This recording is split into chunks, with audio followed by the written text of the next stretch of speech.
ago today, we talked about Russian Revolution and the creation of the Soviet Union. And you had to read 3 different documents in perusal. One of them was by Kollontai about kind of the role of women, but also about Stalin, kind of in the italics. One by Sukhanov about Trotsky giving a speech and the coup that resulted in the communist takeover. And then 3 was Stalin's 5-year plan. That was in perusal. And then for third, we had a lecture on in class, and I went ahead and posted a recording of that here. So if you weren't here last Tuesday, I didn't get that up until yesterday, but now it's up for that class. Then for Thursday, we had no synchronous class. I had recorded a lecture about 30 minutes or so on fascism and book burning. So go back and watch that. I'll refer to that today, but I'll do it more as a review, assuming you've already seen it. And with that was 2 different readings in perusal. One was from this book, which was by Mussolini, kind of what is fascism, Hitler from Mein Kampf about the power of speeches and how to convince people and read your audience. And the third one was by Hannah Schmidt about how women were affected by Nazi rule. There's also a different chapter from a book called When Books Went to War. And that was really like twofold. On the one hand, about sort of bibliocost, about the killing or destroying of books in the book burning, but also about bibliotherapy and kind of the response to bibliocost and sort of what books can do for people and how the Americans responded to the book burning. So those 2 different things. So the total of 3 things were due in perusal by last week. I posted on Sunday morning on the grades, and there's still time even now to get partial credit. So if you haven't done it yet, go back and do it. Catch up now today so that you're not catching up before our test, which is in 2 weeks from today. And I'll talk more about the exam on Thursday. If you go through Folio, you can kind of see, the order of events and what's happening. So there's the lecture from Thursday and the other readings, and this is just some other images to look at. For today's class, I wanted you guys to watch a short documentary about statistics. It's a really good overview of World War II, and it gives you a sense kind of for the whole picture, both for combatant and non-combatant casualties. And then also a longer documentary that was mostly based on interviews with people who lived in different cities across the world during World War II. So both of those things you need to watch. The exam is going to be not a regular old essay exam, but it's going to be more thinking about sources and how to use sources and what sources can tell us. So as you watch those documentaries, take some notes and be mindful in particular about, like, how do you use statistics? What do you learn from that? How do you learn from oral interviews? What do you get from that? And so you can kind of start distinguishing different kinds of sources as you sort of build your own way to investigate a certain topic. For next class, just while we're here in Folio, we're going to talk about the Holocaust. I know some people have studied the Holocaust a lot. Maybe they've had a whole unit on it in a different class. I have 3 students in my other class that have taken a class actually on the Holocaust. If you don't know a lot about the Holocaust, then click on the first thing, Holocaust Exhibit 1. And that is really a very helpful overview created by the people at Kennesaw State Library. It's going to walk you through, and again, notice different kind of sources. How are they teaching you about the Holocaust? What kinds of things do they want you to engage with, or how do they want to explain to you what happened? You don't have to click on every single thing because there's a lot here. But give yourself like 45 minutes or an hour, click through, and the things that you think are you're most interested in, you can click through and kind of see, just to get a sense for the kinds of different sources.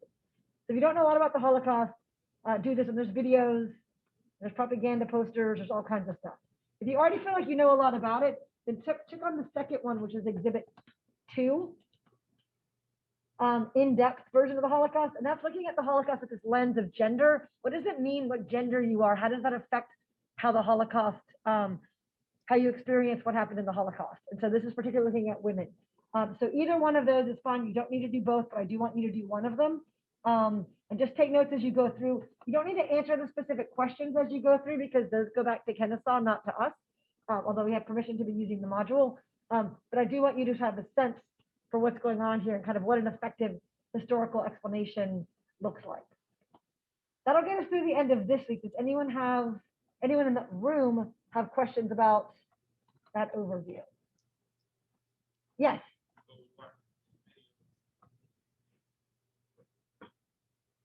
So what I want to do this week, you don't have anything that I'm going to grade this week. I just want you to keep track and sort of we're getting kind of more hands off as we go through the semester. You guys now kind of know the level of stuff that I expect.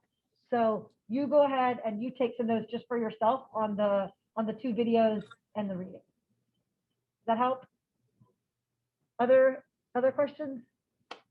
Anyone on Zoom have questions? You can watch yourself ask a question. Okay, thank you, Daniela. People are like giving you responses. I love it. A little feedback. Okay, I just hop in if you do have questions. Okay, so that is just like where we've been and where we're going. And hopefully Folio is laid out really clearly for you so that still makes sense. And obviously you can post questions on Slack if you have them. I want to show you guys, just if I can find my way to it, just a brief PowerPoint review. Always swap it. Okay. People on Zoom, you guys can see the PowerPoint, is that correct? Okay, so I'll make sure I've shared properly. I did a review at the beginning of the recorded video for Thursday, but just because I wasn't in person with you guys, I just want to touch on one more thing. I read through what y'all's comments were on perusal as of Sunday. And I was really struck by a couple of people talking about Stalin, and I just wanted to make sure, I think there's been maybe a little bit of misunderstanding. So Stalin is the one who instigates, he's the one who takes over after Lenin has the stroke, after the Civil War, then Lenin, and then Stalin's firmly in power for a couple of decades. In these 5-year plans, he says that Russia, Soviet Union, is 50 to 100 years behind the rest of the industrial world, the America and like Germany and France and Britain. And he's right, they are. Like he's not wrong. So his prescription is these really vigorous plans, right? And that's what he's explaining to you in the perusal, what is involved here and why it matters. They do work, right? They're very costly. It's heavy taxes on the people. It's workers with no freedoms, right? It's long hours. It's no ability to strike, no ability to quit or change your job. We know, like with the Ukraine, you can't even keep your own food. But it does work in the sense that Russia, the Soviet Union, is very quickly advanced forward to the point where in World War II, they're a really even match for Hitler's technology, for the Nazis' invasion. And then even after the war, right, if you can think ahead to the 1960s and 70s, the competition with America, the Cold War, the space race, nuclear arms build up, and they're kind of right there. So I do want you to notice that it does what he wants it to do. It does it at such an incredible cost. In a way, you can kind of think of it like what happened in Japan with the Tokugawa shogunate. Remember, they get kind of left behind with their isolationist policies. The Meiji Restoration steps in, and they do also, like the Soviet Union, a very top-down industrialization process. They changed their government as well, although not to communism. They changed their government to be much more like on the German model or the Western model, still with an emperor, with a parliament and prime ministers, and revitalizing industry. But all of that is really state-sponsored and controlled from the top down, not at the same cost because they're not trying to do it in 5 years. They are also very successful, as you know, and as you'll hear today, in terms of the way they can wage war in World War II. All of that talking about Stalin, and here he is in the front with Lenin kind of looming over the background. I mean, you can't talk about Stalin and not think about the atrocities and the incredible brutality he uses against his own people. We talked about upwards of 24 million people being killed before they even get to the war. And you know, from if you've watched the Fallen video, the fall of World War II, that 40% of the casualties in World War II are from the Soviet Union. So they do play a really heavy price there as well. Any questions or memories or new thoughts since you read the perusal about the Russia stuff from last week? Anybody online with questions? Okay. Now let's review Italian fascism. Now let's review fascism in general, which hopefully if you've watched the video, this will touch on some points. If you haven't watched the video, I think you'll be a little bit confused. So please go back and watch that video today, so you kind of know where we are. I think fascism is really complicated, and in part because it's amorphous, in part because it's the creation of an illogical mind coming out of Benito Mussolini's mind and then crafted and shaped by Hitler, they're not really forthright theories with a lot of clear ideas. In many ways, it's easier to tell what fascists are against than what they're for.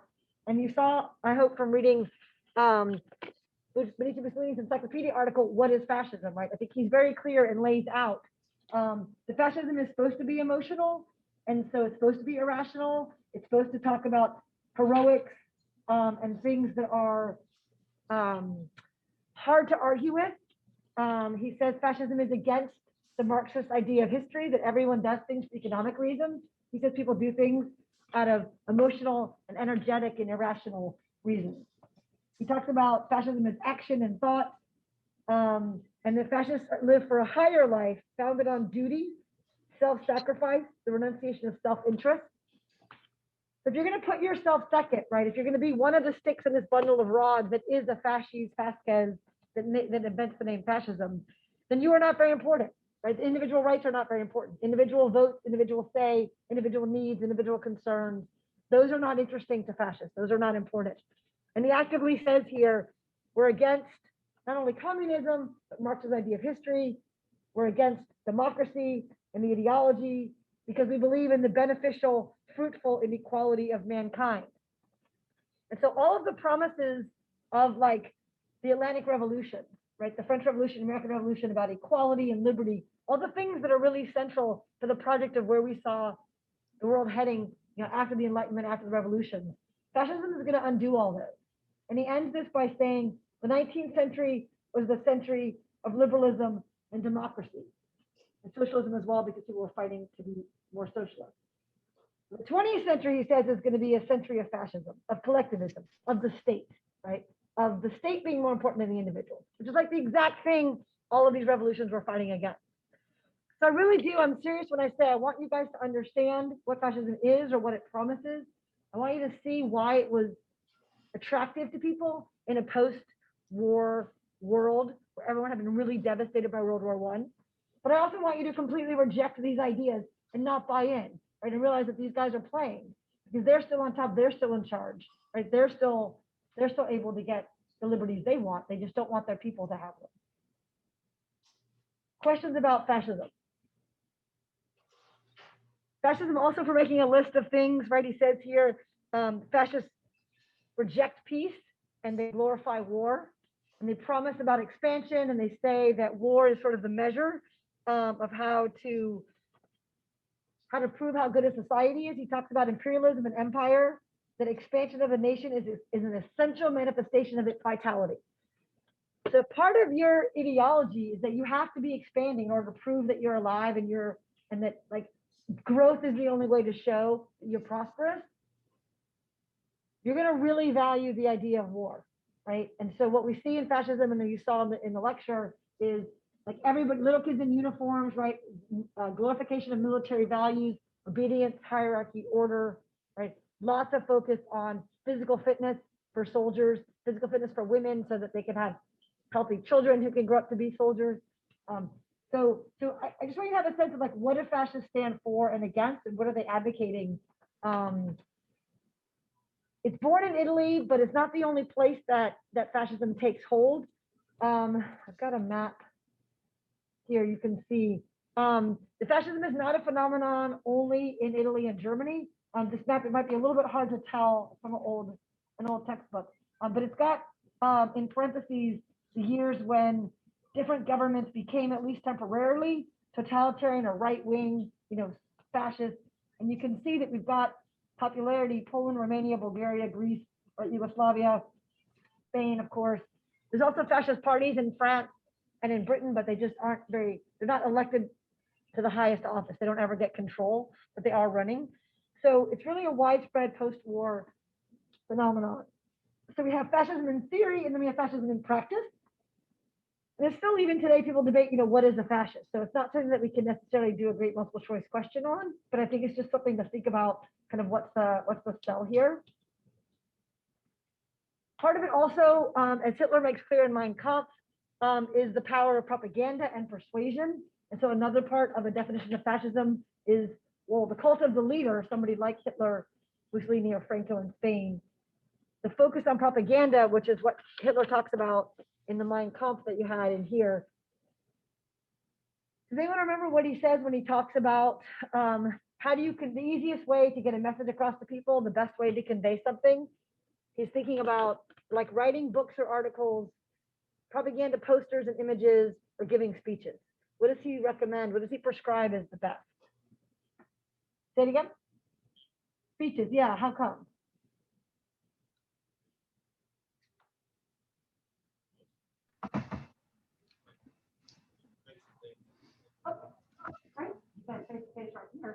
Yeah, so Lord, so he says he advocates because of face to face. What else does he? What else does he think is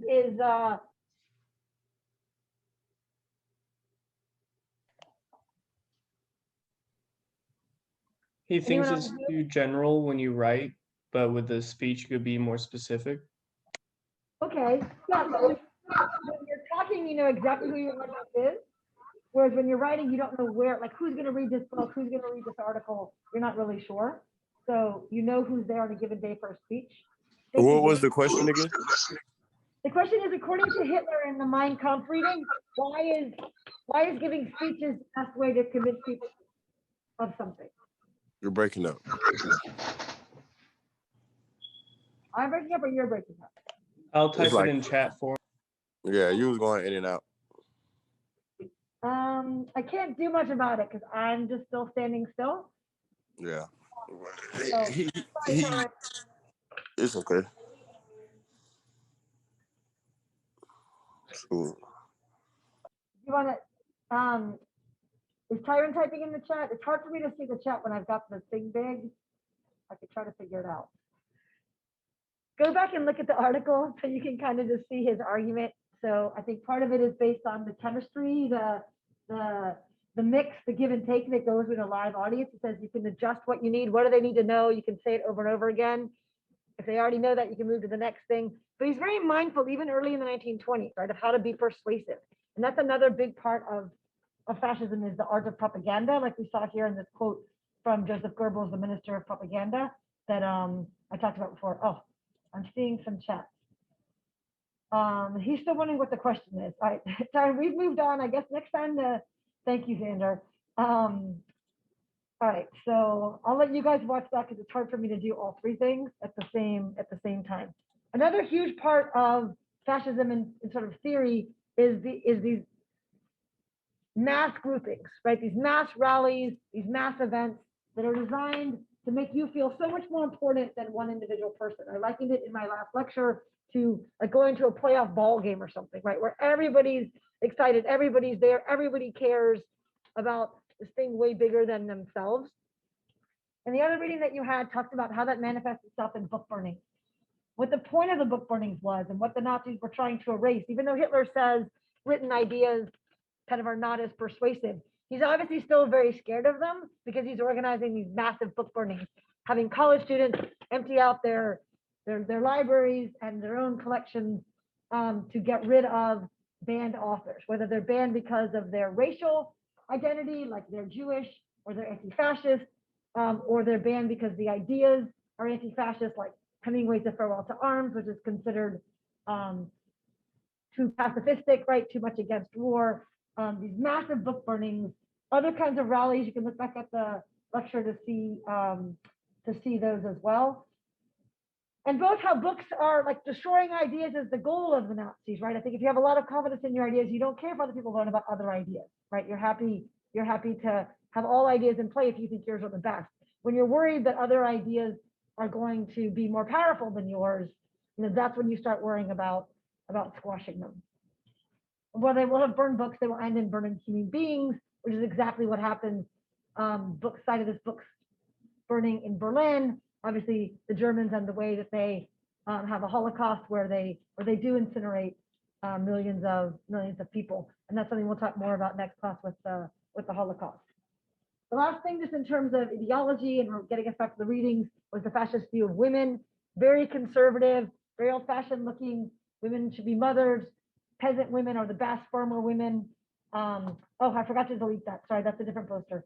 So that's not what this one says. I'll change it. So the nursing mother in the farm, right, is not worried about getting invited to a cocktail party or getting promoted at her job. Mussolini wore as to men what motherhood is to women.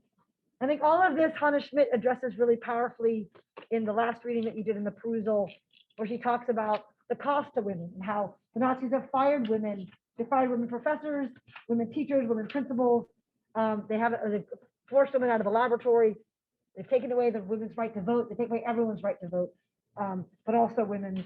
And they act like they glorify motherhood, but she says not all mothers, right?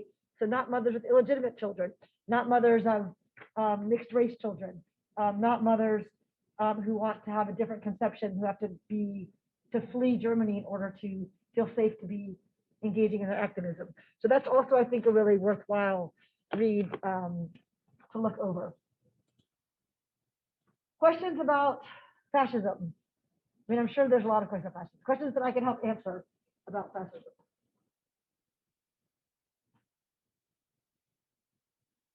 Okay, let's turn to World War II, which of course does not leave fascism. Fascism is a huge part of the story as well. At the end of the lecture on Thursday, I had brought you to the point where Mussolini had come to power in 1922, legally appointed by the king to be prime minister of Italy. And Hitler, despite this failed coup and this jailing that he has in the 1920s, comes to power legally in 1933. I looked briefly at this chart in the last lecture, where you could kind of see how people supported the Nazis over time. And it's really tied up with the Great Depression, that the worse things get economically for Germany, the more people are willing to turn to Hitler. This is not your fault. It's sort of the fault of Jews or Slavs and feminists and gay people and people who are disabled. I mean, this is all their problem. They caused this, we're gonna fix it. These kind of really general promises start attracting many more followers as Germany falls deeper into economic recession, although still never the majority of the people.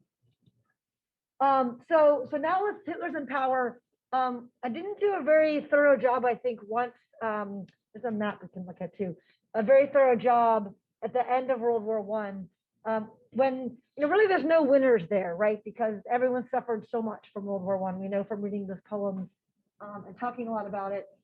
But there are actual victors. Actually, Germany lost, Russia surrendered, the Ottoman Empire and Austria lost.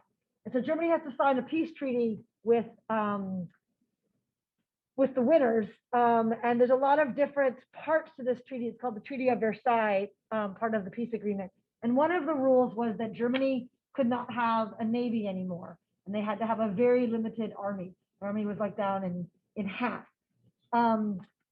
Hitler does not like that, and Hitler spends a lot of time in the 1920s and early 30s railing against this treaty.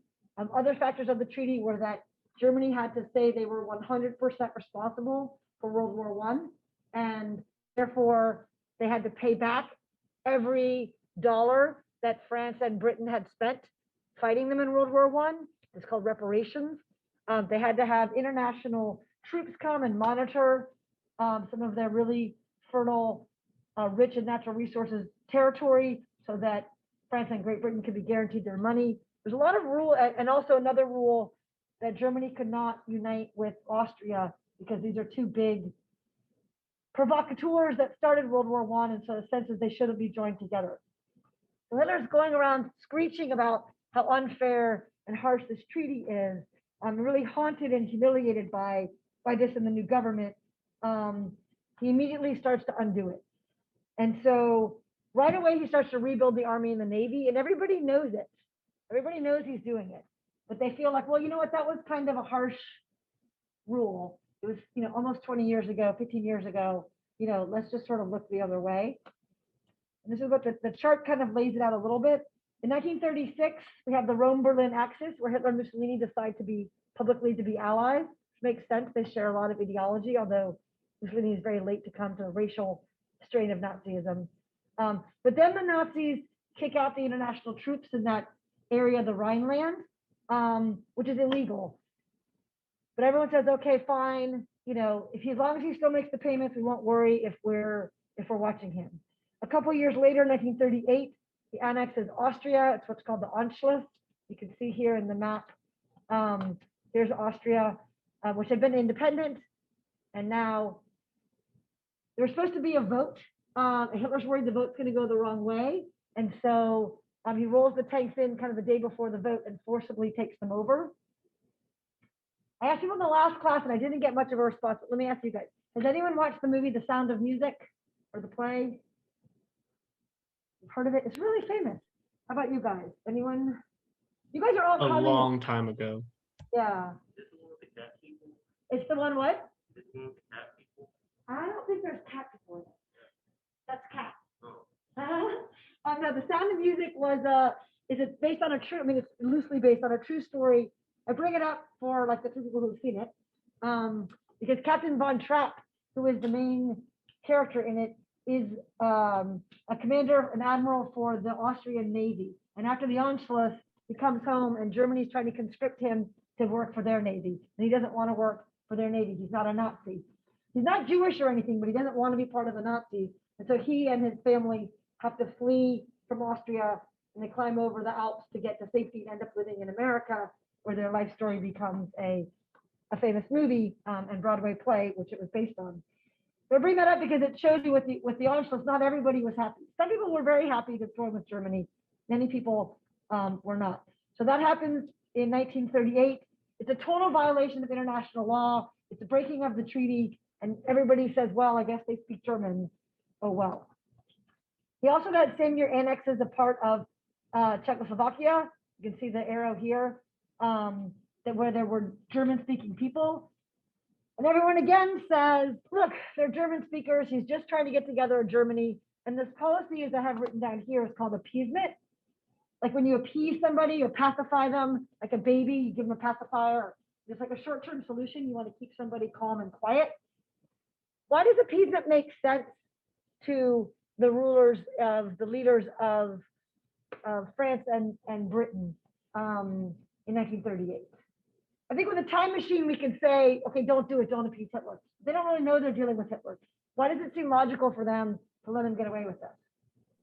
They wanted to avoid another World War I. Absolutely, Evander. Remember how exhausting that war was, and everybody jumped in it for kind of no good reason, right? Somebody was assassinated, and everybody's all of a sudden fighting a war, and they're flying people in, for Africa and India and Australia to fight. Like, it's kind of amazing. So the lesson of World War I was don't get involved, don't jump into a war. I think the lesson of World War II is going to be don't wait too know it. So they're really tired and they don't want to go to war for stupid Austria or the Czechs that speak German. They don't really feel like it's worth it for them. So they let that go. In March of 1939, Hitler becomes even more aggressive. He takes over the rest of Czechoslovakia. And I think at this point, the policy of appeasement is pretty hard to defend. Now he's clearly after not just German speakers, but land. And this is a really important part of Hitler's ideology that I don't think we've had time to discuss yet. Part of Nazism, right, is, I mean, the central tenet of Nazism has all of that fascist stuff, like we talked about with Mussolini in general, plus this racial component, right? This idea that the Aryans, this group that are pure-blooded and they're the most superior, this kind of hyper-white supremacy with this one version of whiteness, and that they deserve to prosper, and that everybody else is secondary, right? So that means even like the Italians are second, but they're not as far down on his list as the Slavs, the Gypsies, now they're called Roma, the Jews, right? And so those people need to go. And when he looks for new land, if part of fascism is about, and Nazism is about expansion, right? He's going to want to expand. He wants to expand to the east. So he wants to take over this land. And in order to take it over, he's got to get rid of the people that are there. And so Hitler really, his domestic policy becomes his foreign policy. This idea of living space, Lebensraum, I need more room so that we can prosper and we can be great, and therefore you have to leave. And so you can see that, and Hitler's been honest about that, right, since his book in the 1920s. So everybody kind of knows it's coming. And so he takes over Czechoslovakia in a bid to get more good land for the German people. I think it should be clear that they're dealing with somebody who's not an honorable, straight shooter. Instead, nothing happens, and Hitler's emboldened even more. And on September 1st, 1939, he invades Poland. And that starts World War II. Right afterwards, France and Great Britain declare war 2 days later on September 3rd, and now we're into World War II. But there's one step in between that nobody really knew about at the time. In August of 1939, Hitler's made an agreement with Stalin, the secret agreement of the Nazi-Soviet pact. And what he said is, I'm going to invade Poland next. Nobody's going to stop me. I'll give you half if you let me take half if you don't fight me for it, right? So he makes this deal so that Poland's going to get divided up here. So this part will be German and this part can be part of the Soviet Union. And so they have a truce from the very beginning of the war. So he's not worried about going to war with that. Any questions so far about that timeline? I'm just trying to see how these small transgressions become big transgressions and they get bigger and bigger. And then we're in this full-blown World War II. But even then, kind of ignore these for now. Don't look that far over. But once he starts getting into Poland and France and Great Britain declare war, there's still a gap. There's a series of a couple months that is for Western Europe called the phony war. Phony, like pretend. Because Hitler's so busy over here conquering and fighting, nobody over here is going anywhere, doing anything. So we've got soldiers in uniform, but they don't have anyone to fight yet. And that's what we see early on. Let me get back to the chat for a second. Oh, good, thank you. Okay, so I want to just write the word blitzkrieg because I forgot to write it anywhere on here. So the style of war is called blitzkrieg, which means in German lightning war. And not only, like Xander said, does nobody want to fight like an exhausting world war again, like World War I. They also don't want to fight in the way World War I was fought. This very defensive war of attrition, right, where everybody's just being mowed down. Who can send the most people to be in the machine gun and artillery fire? Instead, they want to be mobile and keep things moving. And now that planes and tanks are more advanced, they have the ability to do that.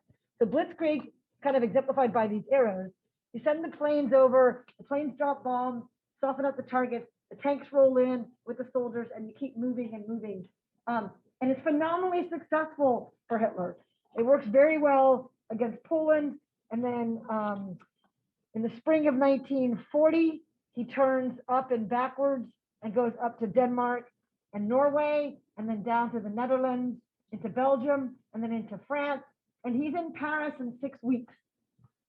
It's quite amazing when you think about the defense that the French put on for World War I. They're rushing to the front line. They're fighting, to the last man. And here, for a variety of reasons, right, they're not able to do that, and France falls. Hitler is very gleeful. He's a World War I veteran. He knows what it cost Germany to lose that war. And so he's very poetic in his justice, whereas when the Germans had to surrender, the French saved the railroad car where they had to sign the agreement. Hitler gets that railroad car kind of out of the museum, out of storage, and makes the French come back in the same railroad car, sign their own surrender. Many French leaders have fled. Some have gone to England or South Africa, where the French own, all the colonies. But others agree to work with Hitler, and France ends up being divided almost in half, with the northern part of France being occupied. They lower the French flag and they fly the Nazi flag and they change the street names, and there's Germans patrolling. Southern France is called Vichy France, after the name of the town where some of the government officials went. And they are working in collaboration with Germany, but they're still French. In the end, this is very problematic for the French because it's sort of better to be conquered and say we had no choice than to have your own government and then still work with the Germans. Eventually, even that goes away. Hitler crosses the border and invades unoccupied France, Vichy France, in 2 years. So it's not a system that works forever, but just you can get a sense for what's going on. And so very quickly, if you don't look at the Russia part, if I could cover Russia with my hand, you can see that Hitler's had tremendous success throughout the continent of Europe and into Scandinavia in just a year into the war. Meanwhile, he's turning his attention to Britain. I'm sure he would like to conquer Britain. He certainly wants to knock Britain out of the war because at this point, Britain's kind of the last one standing because Russia, the Soviet Union, is neutral. And so we have the first all-air battle in history with the Battle of Britain, also called the Blitzkrieg, the Blitz, because of all the bombs that that fell down in England during that time. In the documentary I asked you to watch called Total War, it interviewed a woman from Plymouth. I meant to write her name or the year and I didn't do it. From Plymouth, it also talked about people from Hamburg, Germany, where the Allies bombed. So this bombing goes on kind of back and forth. Let's try to think for a little bit, those of you who have had a chance to watch the film, or if you know about World War II in general. What's going on in this video is called Total War. What is Total War and why is it called Total War? I think we reviewed it before, but let's bring it back one more time. Absolutely, targeting civilians. How is it justified to target civilians? Justifiable.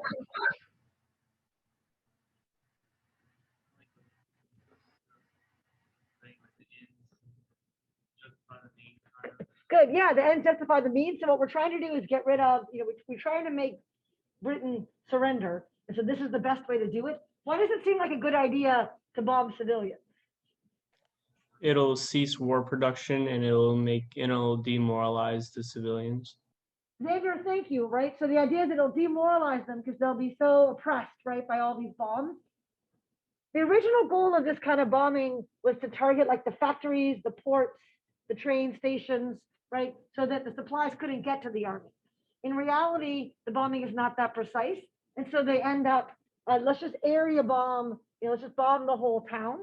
And then everyone will get so mad at their prime minister, they'll say, oh my gosh, Mr. Churchill, please get us out of this war. As you can see from the interviews, that's not at all what happens. Instead, the British, are like, we would rather go down to the last man than be taken over by this lunatic who's bombing us day and night and killing all these civilians. So that message doesn't get through, although in other places, I think it depends. People knew that Churchill was fighting a defensive war. In a place like Italy or Japan or Germany, there's a sense that it's our own leaders that have gotten us involved in this war. Our leaders started this war, and now we're paying the price. And so there is, some morale messaging going on there as well. I think those personal stories really help you understand kind of how people experience this and how they remember it. Part of the logic that everyone can be a target is in part based on morale. It's also based on this idea that everyone's working for the war effort. Just like we saw in World War I, now we have it, tenfold or X factor of people working for the war. So the kids are collecting scrap metal or growing victory gardens. The moms are working in munitions factories or even sewing shirts for the war. Right? The older men are buying war bonds. Everybody's doing something. And so, well, therefore, everybody is a target. There was an American military commander, Curtis LeMay, who said, there are no civilians in Japan. Every single person in Japan is responsible for this war. It's a very bold statement, and even Curtis LeMay kind of privately admitted in a film clip I'm going to try to figure out how to show you guys next class, if I can. But he said, basically, he knew he was acting as a war criminal, right? To say babies and old people are responsible for a war is kind of absurd, right? In the same way a soldier has pointing a gun at you. But that's sort of the rationale that people are thinking about. What kind of precautions, those of you who've seen the video, if you haven't yet, make yourself a note to answer the question. What kind of precautions are people taking to protect themselves against total war? What can you do? Flee the country. All right, let me get, Tyron, was that you talking? Yes. All right, say it one more time. Flee the country. Okay, yeah, good, you can flee. Tyler, were you saying something? Yeah, I said they got lots of gas masks and they were barricading buildings and then they sent the children out of the cities.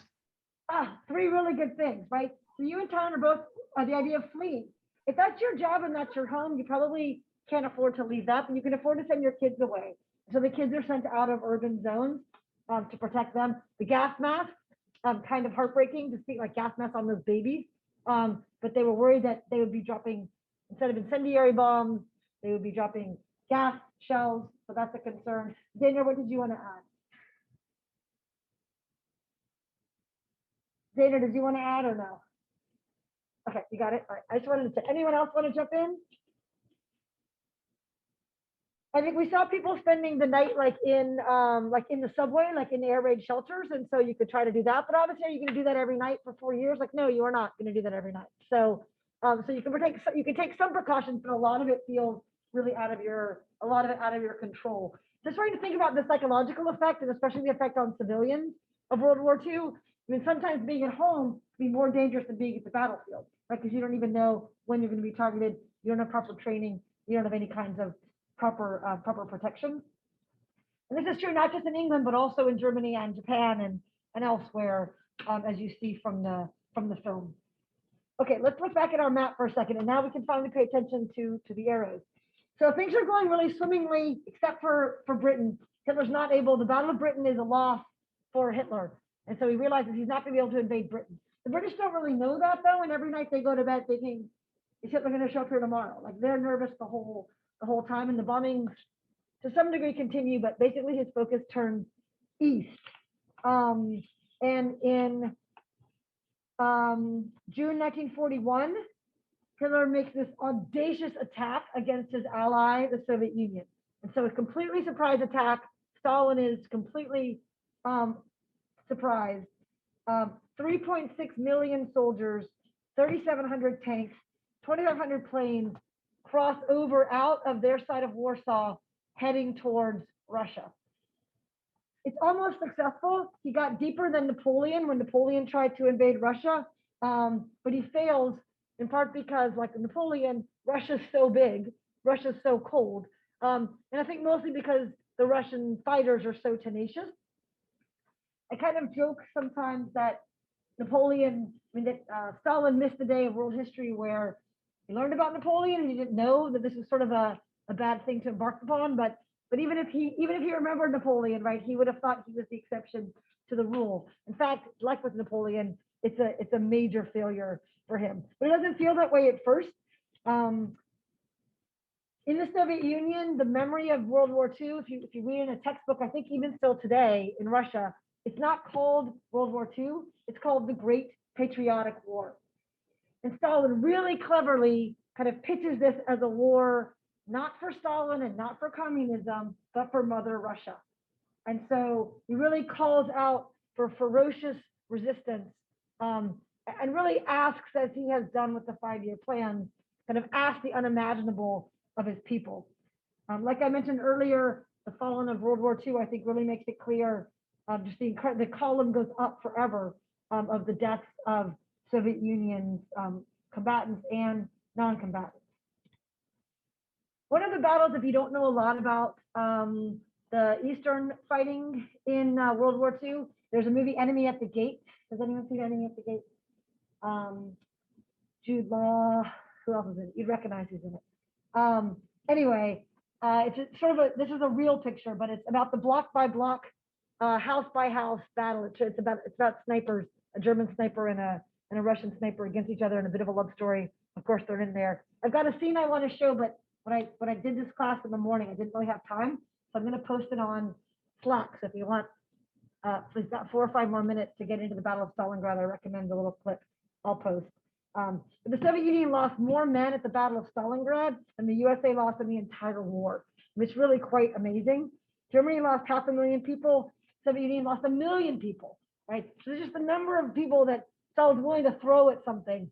The scene that I wanted you to watch is them giving out rifles and saying, one of you gets a gun and one of you gets bullets. And when the one with the gun gets shot, the one with the bullets can pick up the gun and keep fighting. I mean, just you're sent in there knowing that you're going to die, to kind of keep pushing everybody against this defense,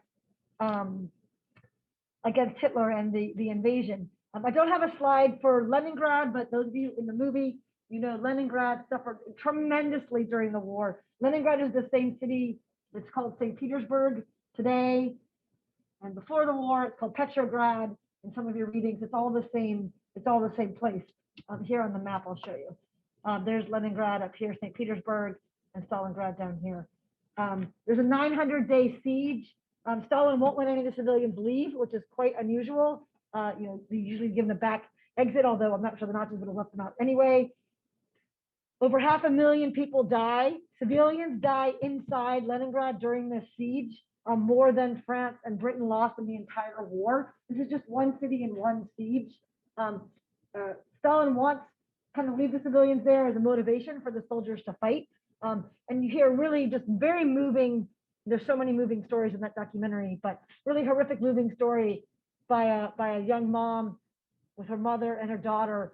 And she ends up being scared to leave the daughter at home alone because she's worried the mom will eat her, because the mom has gone so crazy with hunger that she's gonna start taking up cannibalism on her own granddaughter. I mean, it's really just frightening living conditions during this siege. So we have these battles. The Russians are retreating, but they're actually not losing. And so eventually, at some point, they end up being able to push. Hitler can't get any deeper in, and they end up being able to push the Germans back, which I'll show you as the arrows turn in a minute. I want you to think about the fact as you're learning about the Holocaust before Thursday, that this is an area really contested. This is the area where so much of the Holocaust, the early steps and then the later steps, are coming into place. We have the mass killings. Hitler wants living space. And so he's going to have troops go village by village to shoot everybody, to kill them so they can come reclaim their land. And then eventually when the bullets become too expensive, they bring in mobile gas chambers. And then that becomes logistically difficult. And they start bringing railway lines to bring everybody to permanent gas chambers at the concentration camps scattered across Poland and throughout Europe. So all that's kind of going on at the same time. We also have prisoners of war. As many as 6 million Russian prisoners of war and civilian workers are being treated badly and starved, all in this same time period. People are being put in ghettos.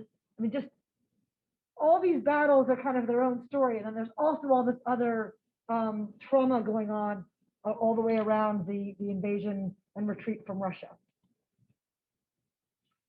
Now we get to the point where the arrows start heading the other way. And basically Hitler ends up under, the Nazis end up kind of under a threefold attack. So the first one is the Soviet Union turning against them, turning them around in 1944. You can see the arrows here, finally heading towards Berlin, 1945. We have an important turning point in North Africa in 1942, the Battle of El Alamein, tank battle, where the Allies win, and then they can find a clear path to march across North Africa to get up to Italy. So they're trying to walk up Italy to get towards Berlin from that direction. I teach a class in World War II, and we spend a lot of time on this moment in Italy. And it's really fraught because at any one moment, there's like 4 different groups claiming that they're in power in Italy. You have the fascists who were in power, and then Mussolini resigns in 1943. The king fires him, which is kind of amazing after 21 years of fascism. Hitler props him back up again. So Mussolini's claiming he's still in power, even though he's really not. The king and the government of Italy claim they're in power. Meanwhile, the Nazis are pouring in from the top to defend Italy. They claim they're in power. And the Allies, the Americans, are marching up from the boot, claiming they're in power. And so you're getting all these different messages about who you should help and what you should do over the course of this very slow year where the Allies are marching their way up. You can see this is 43, 44, 45. That's one story. The most famous story for the Allies is the battle, the invasion of D-Day. Has anyone seen Saving Private Ryan? A couple people? Okay. That's another thing I really like to show. We have more time. The opening scene there, I think it's worth all 20 minutes. If you've got 20 minutes, I'll post that link as well. I just don't think we're gonna have 20 minutes today for it, but I remember when it came out and a lot of World War II veterans were still living and they said, oh my God, it's so realistic. Private Ryan, the character is fake and the conceit of the film is fictional, but it takes place in a very realistic context of war. I'm teaching a class right now on history in the movies, and that's a really good example of movies that try very hard to be historically accurate, even when they're not telling like a quote, true story.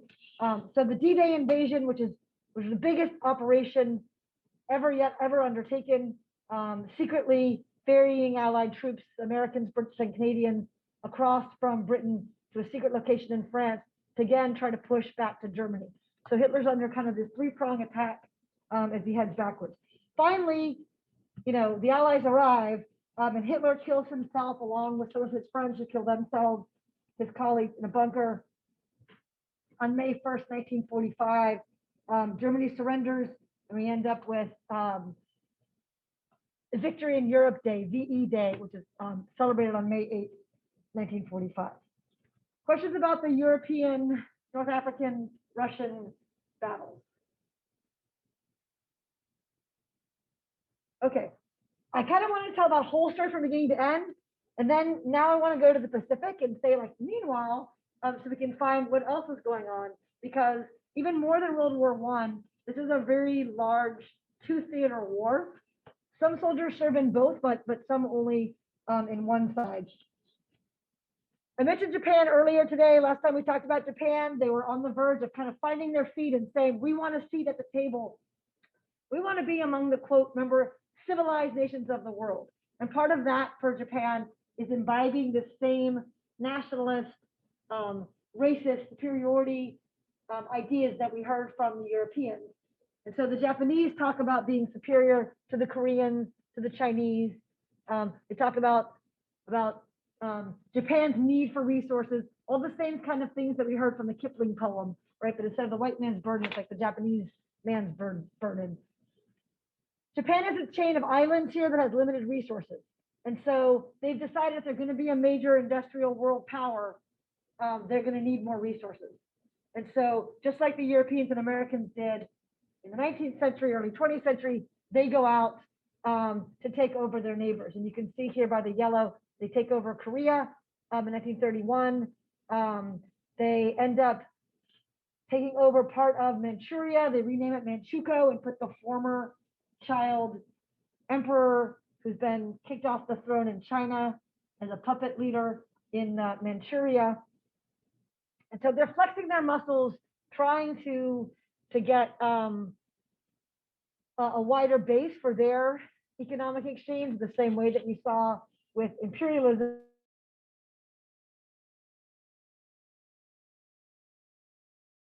And Jing, you see here this city. I don't know if you guys have studied Alexander the Great.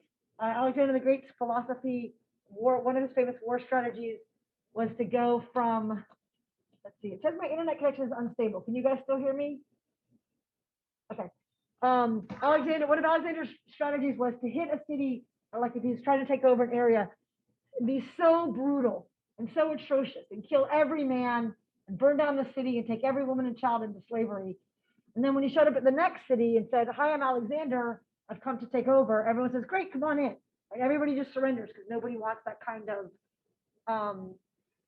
punishment experience, whatever word to fill in here.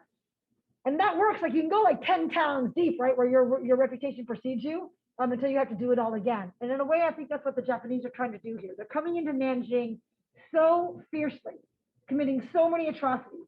I mean, it's a metaphorical rape of a neutral place, but it's also a literal rape of thousands of people. And this murder and torture and the war crimes are just almost uncountable in Nanjing. And the idea is to frighten the Chinese into surrendering. They say, fine, Japan, you can take over everywhere. That is, in fact, not what happens, and China fights the entire time, although they are not the ones that ultimately defeat Japan, as we'll see in a moment.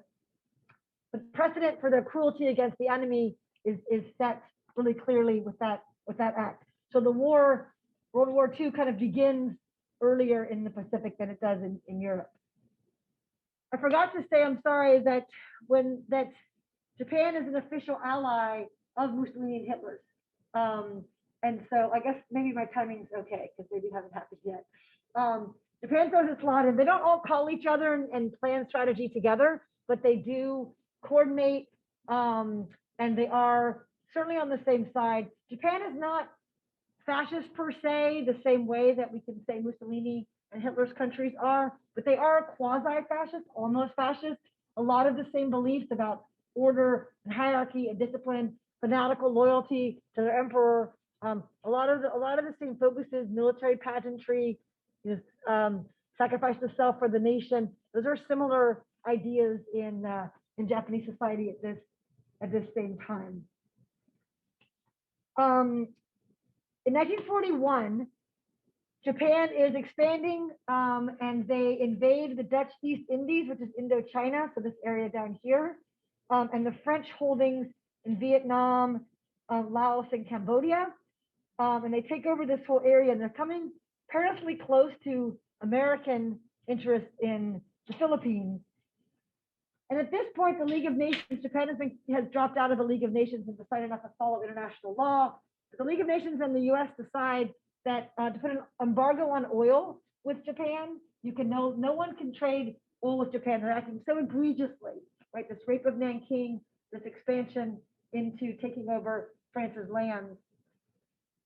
And so I think what we see from the American point of view is one of the stupidest military mistakes of all time, invading Pearl Harbor, right? Bombing Pearl Harbor. In fact, if you rethink of it, like you reframe it from their point of view, even in 1941, like their backs are kind of already against the wall because they feel like if we can't get the oil we need, we can't run the ships we need, we can't have the military we need, we can never be the country that we want to be. And so even from the very beginning of the war, the idea is like a Hail Mary pass, like, oh my God, maybe we can convince Britain and the US not to pay attention to us. Maybe they'll just be scared off of dealing with us. And so they bomb Pearl Harbor, which is Hawaii's not a state at this point, but it's an American military base on December 7th, 1941. And that same day, they attacked the bases, American bases in the Philippines and British bases in Hong Kong and Malaya. And it's this coordinated secret attack that is illegal, it's intentional, it's infuriating. But their thought was British and the Americans are the only ones not under control of the Germans in Europe. And so if we can control them, right? The French aren't going to come stop us. We can come take whatever we want from the French because they're already under Hitler's control. They can't help themselves. But America and Britain could help. And so the idea is to kind of shut America up and have us back off this Pacific. Of course, we know the exact opposite happens. President Roosevelt makes this fiery speech about this is a date that will live in infamy, and immediately jumps into the war, not only against Japan, but also against Germany and Italy at the same time.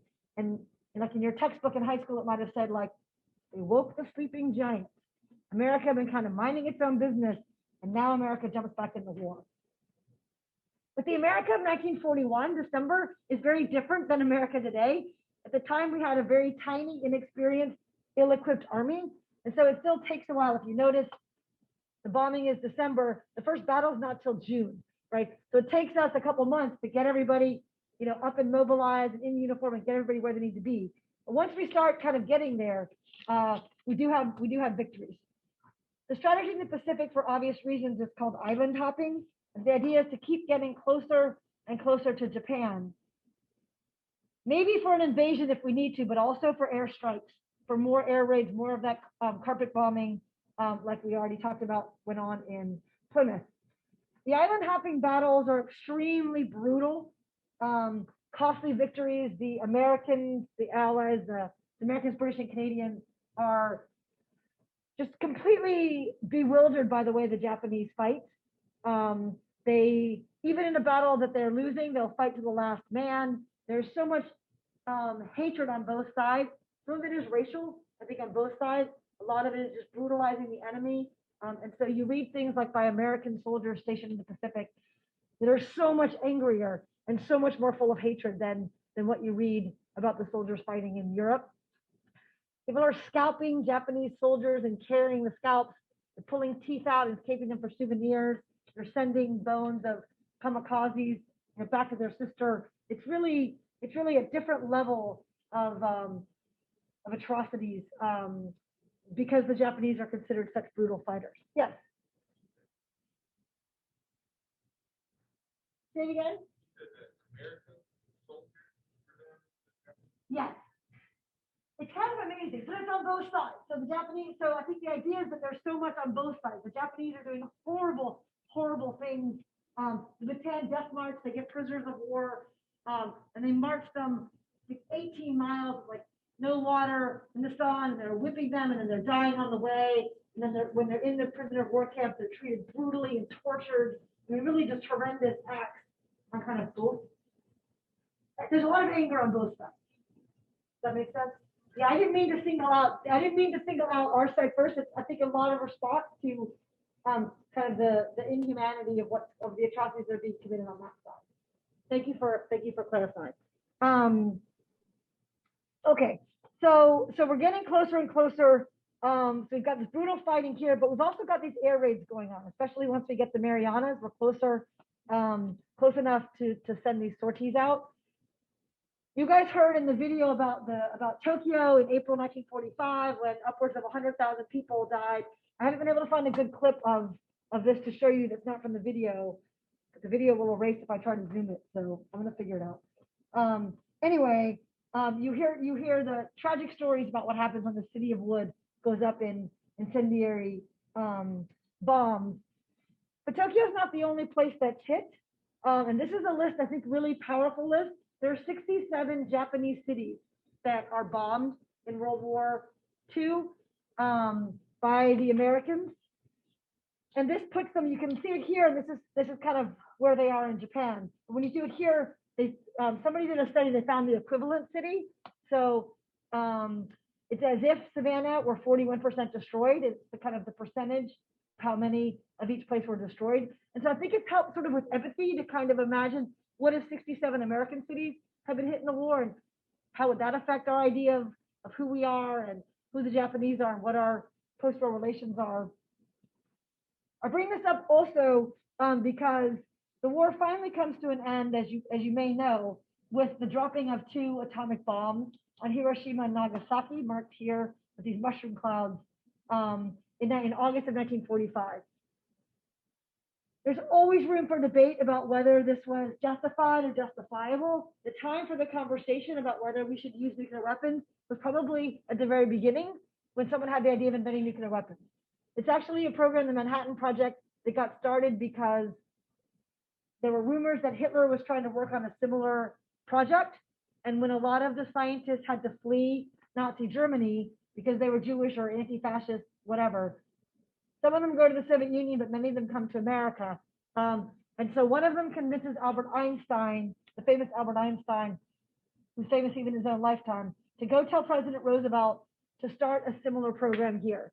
And Albert Einstein later said that was the biggest regret of his life, that he wished he had never conveyed that message. And what happened with the message was they built this secret, multi-million-dollar effort to try to invent nuclear weapons. And once they're invented, there's never a debate about whether we should use them or not. The question is, how should we use them?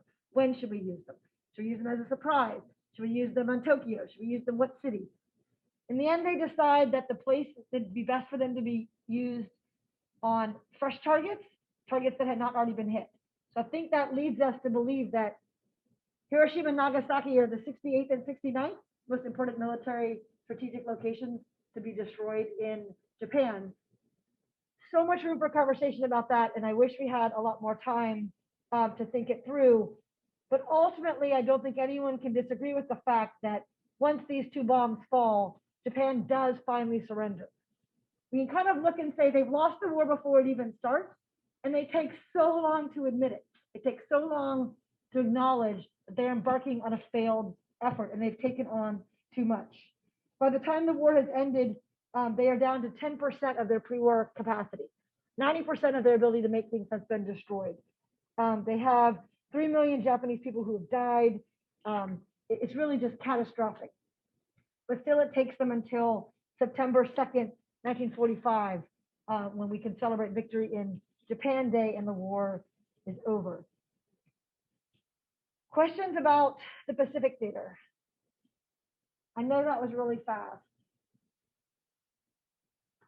I think ultimately the takeaway about World War II is this is the biggest military effort ever, right? This involves incredible high numbers of civilian casualties, especially when you start thinking about adding the Holocaust victims in there and victims of starvation and malnutrition, not counting also all the POWs who are not treated well, all of the people that are dying by these new weapons.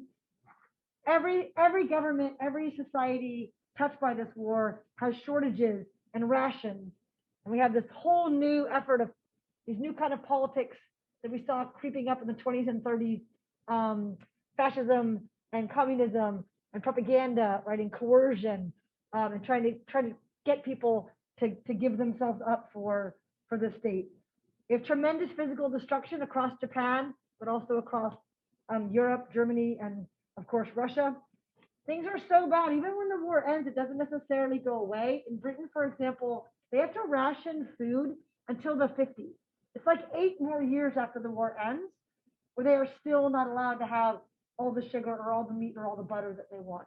That's how devastated Europe is.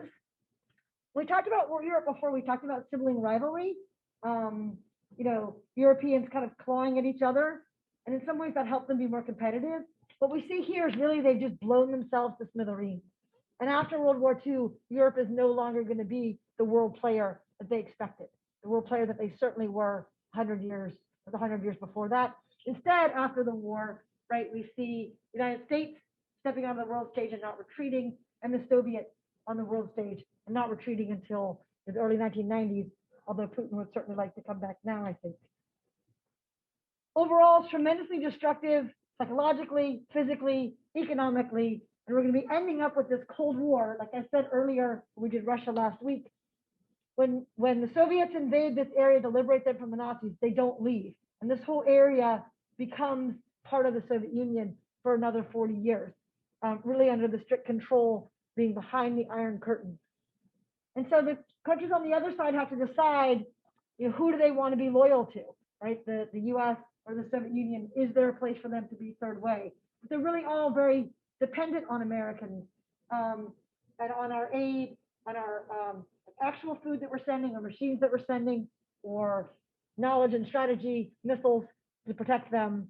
And so it really does just redress the entire balance of power that we've seen in Europe, in the world really until this time. Oh my gosh, that was so much. People in the class, questions? People on